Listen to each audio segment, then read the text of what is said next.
Quiet on the set. Camera speed. Sound production, take 1. Action! I didn't know how to bring this one to you guys. I know it's Friday. We're supposed to do richly independent movies. But we got more of an independent movie.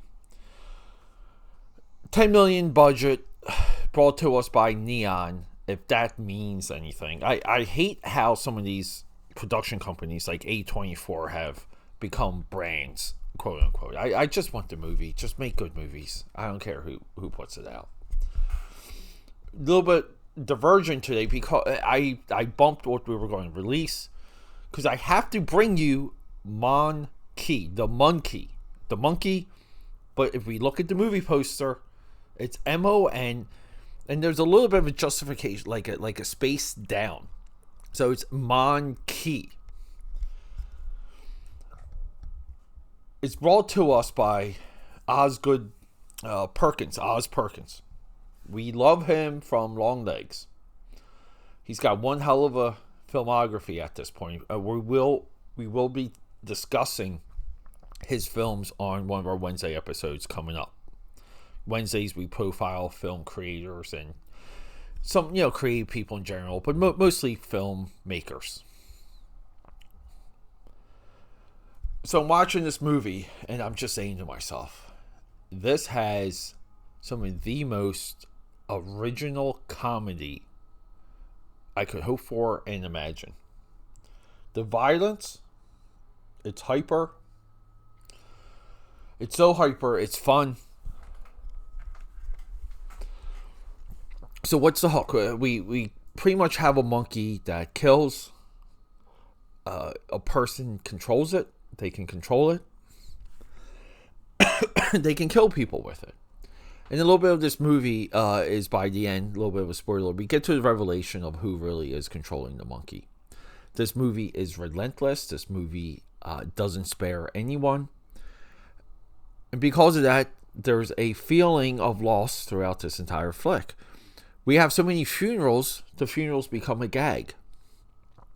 Osgood Perkins has made this into a undefinable comedy. It's hard for me to pinpoint what style of comedy this is. This is how original and well made this movie is. It's hard for me to tell you the style of comedy. I can't compare it to anything, my film buffers.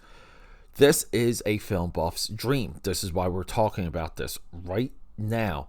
Because a little bit of the spirit of our Friday releases is the process of creation, which is why we focus on very independent movies. I call them very independent or super independent movies.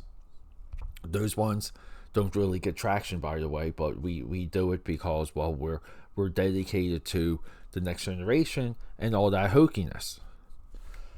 Growing up, I love this comparison. 1988, we got a movie called Monkey Shines. Monkey Shines is based on Monkey Shines 1988. So oh, I love this, my AK powers. How many reviewers got this wrong? So people were calling The Monkey, the movie that we love, 2025, a remake of the 1988 Monkey Shines. The Monkey is written by Stephen King. Monkey Shines is written by Michael Stewart. George A. Romero is the writer-director of Monkey Shines. Growing up as a kid, you watched this movie one time. It was just weird. This guy in a wheelchair. It's just odd. George A. Romero, we have to keep in mind, he, as a filmmaker, I'm just trying to paraphrase, okay? But he fell off. I know that may not be kind for a lot of people, but Romero had a sweet spot with that black and white Night of the Living Dead. Makes two other movies. Dawn of the Dead is considered the greatest zombie movie of all time. Yeah, also the remake.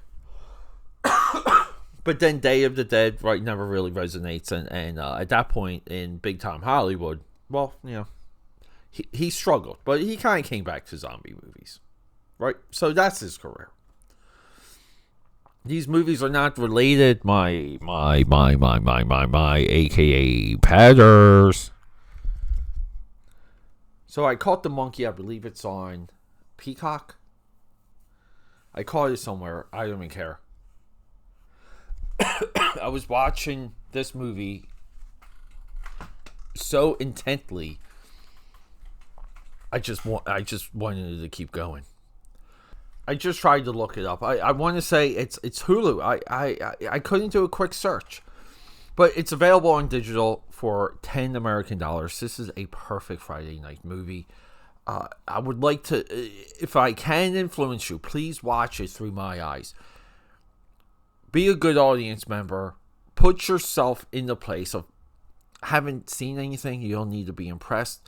If you want to compare a little bit of this, the comedy style of The Terrifier, I believe Oz Perkins is adding to that style, but he adds to it perfectly. But The Terrifier has something a little bit similar, but like I said, even The Terrifier, not quite definable, which makes those movies, that's really what makes those movies good. This movie is not related to Monkey Shines, even though the monkey itself is made to be similar, but these are also toy monkeys that were mass manufactured in the 80s. I just love how Oz, just real quick too, Oz kind of like zooms in, and when the monkey's beating the drum, he'll zoom in and you'll see like the last drum beat, and that's kind of where like the death happens. And it's so well edited and conceived, but the editing for that is just insanely fun. So, all right, AKA Padders, a little bit of a quick one today. I want to return to this, but we will profile Oz Perkins, our writer-director, modern-day horror master, on this very podcast, and we will do that with enthusiasm and excitement because we just want this guy to keep going. You can catch this movie right now on Hulu if you get the Disney Plus package. I believe it's $30 now. That seems high for Hulu and Disney and ESPN Plus. It just, I don't know why. But they're pricing the WWE network at the same price point. So,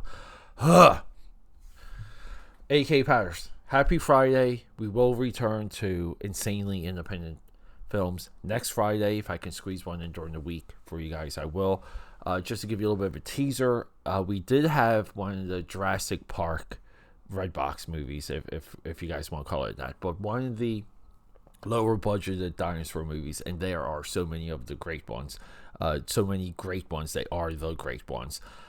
So there'll be a little bit of that coming, and I fell into that rabbit hole recently while doing things around Jurassic Park Rebirth. But the Monkey, check out Monkey. Also check out Long Legs. I love you guys. Rock and roll. Happy Friday. Okay, that's a wrap.